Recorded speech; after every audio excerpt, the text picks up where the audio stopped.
30 whales died mysteriously off the coast of Alaska last year. I know why. Will it come closer? A boy in a purple raincoat was tugging on the edges of my jacket, his wide eyes hoping for a yes. A pluming spray bounced off the surface of the water, and I saw a familiar flash of gray. That's Eska. She's always been shy, but don't worry. She'll follow us for hours. The kid looked down and thought for a moment. How can you tell it's her when she's so far away? He asked, and I realized I'd never thought about it. She'd always been there. I wondered if she was curious, if she thought we'd feed her, or if she thought the boat was a strangely shaped whale from her pod. She's a regular around these parts. Eska's been here longer than I have. I was cut off by the loud splash of her tail hitting the water, and I heard the excited yells of the tourists as their cameras clicked. Show off, I muttered under my breath, and smiled. I had a beer in the local that night. The familiar tinny songs from the jukebox played in the background. Roberta, the girl I was drinking with, was a megaphone tour guide working for a big company and always tossed her uniform hat on the bar counter with absolute contempt the second she got to the bar. I'm going south, kiddo. She told me, shaking her head. Her bottle was already empty. No good things happening here right now. You always say that, I retorted, slapping down a bill on the counter. The ghost of a smile appeared on her face, and she waited until her second beer was cracked open before she continued. Yeah, this time I mean it. It's not just the tourists anymore. Not after today. Her brows furrowed, and she looked down, avoiding my eyes. People might call me crazy around these parts for what I'm about to say. I ain't one of them. That same half smile. I know you ain't. Which is why I'm telling you. The other day when I was out, I found a whale and it was dead. I raised one eyebrow. Not sounding crazy yet. Roberta shifted in her seat. It didn't look right.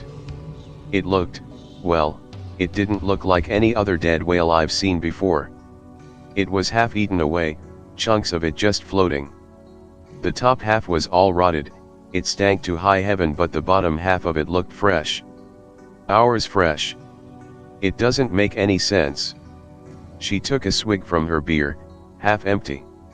You're gonna tell me I drink too much. You're gonna say I just had a bad day, but when I was out there I was frightened. Something was wrong. I got the hell out of there, and when I got back, she fumbled her phone out of her pocket, swiped, then paused to look at the picture in front of her before turning it around to me. Look. I pulled the phone closer to me, squinting. It was a photo of Jeannie's boat, but there were strange patches on the bottom. The boat had rusted in spiral, erratic patterns that sprawled across the boat like ancient writing. I looked closer and realized it was burned in, something had eaten away at the hull. All right. That is weird. Roberta shuddered and pulled her jacket over her shoulders. I'm not going back. Not after that. Something that can kill a whale that size can get through the hull of a ship. Where did you see it? The thought of losing one of my only friends in this town had sobered me up almost instantly. About 3 miles out, close to the caves. I straightened up. All right. I'll check it out tomorrow night after the last rounds. She looked like she would ask me not to for a moment, then sighed and turned away. Just be careful, kiddo. The breeze was biting the next day. The cold January air drew out fewer customers than usual, and they searched for the whales with red watering eyes. Eska swam doggedly beside us, always at a distance, but there was no playfulness in her gait. The northern lights were beginning to dapple the horizon when I dropped off my last boatload on the shore and headed back out to where Roberta had seen the dead whale. Eska plodded along with me. The only breaks in the lapping of the ice-cold waves were the sound of foam spray in the air as she breathed. It was almost dark when I reached the carcass, and I noticed Eska had pulled away from the boat. I didn't blame her. Whales are sensitive creatures, and seeing the dead is never a pleasant sight. I whistled under my breath. It was two halves of the same whale, split down the middle.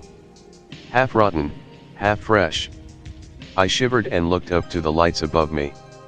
In the strange half-light they seemed to flicker like candles, if candles were 1,000 different colors. They danced across the water and I closed my eyes for a moment. A piercing whale call cut through the quiet. My eyes shot open. The same soft glow was above me, but now it was around me as well, curling around the boat and dipping into the water.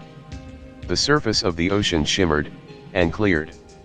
For a moment it felt like I was floating. The water was so clear I could see to the depths. I could see the strange luminous fish that swam there. I craned my eyes, and realized that the glowing wasn't coming from the fish themselves, it reflected off them and fractured into light beams. There was a light at the bottom of the ocean. A strange pod, spherical, pulsated like an embryonic sac.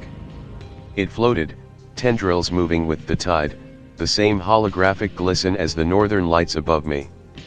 The light beams hit the bottom of my boat, and I was thrown to the deck with the force of it.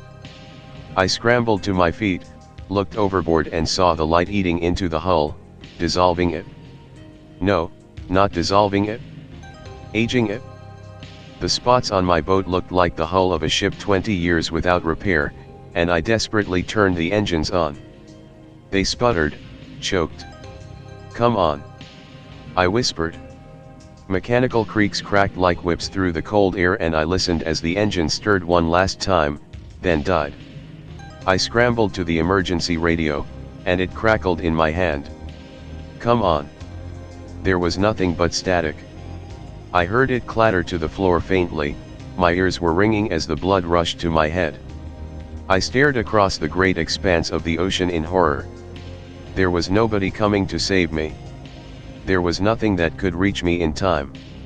Then, I heard the familiar echo of Eska as she circled the boat. The light cast her shadow, and it wrapped around the hull like a cloak. She nudged the side of the boat and I felt her skin scrape against it. She had never been this close to me, and in my fear, I felt comforted that I wasn't alone. She circled still, growing ever closer to me, and I held my hand up and let it skim above the water. Inches apart, I felt a warmth rise from the water. Eska turned, and looked at me. The iridescent lights in the sky dappled across the water, but I could see her intelligent eyes meet mine. My breath misted out in front of me, and for a moment, there was silence. Then Eska turned, and dived. For a moment I was scared, alone, until I realized she wasn't swimming away from the light. She was swimming towards it. Clumps of the luminescent pod clung to her as she went further down, closer, and I could see the lesions it created. It melted through her tough hide like acid, but still I saw her tail scoop into the ocean and drive her deeper and deeper. The light from the pod, from the tendrils grew until it was almost blinding. I saw Eska's mouth open as it cracked at the seams. Her jawbone poked through the tatters of her skin, then it snapped shut over the pod and the water was plunged into complete darkness. I was alone in the boat as it rocked gently from side to side. I know why Eska was one of 30 whales last year whose death was unidentified. The corpses were decomposed, floating, irretrievable.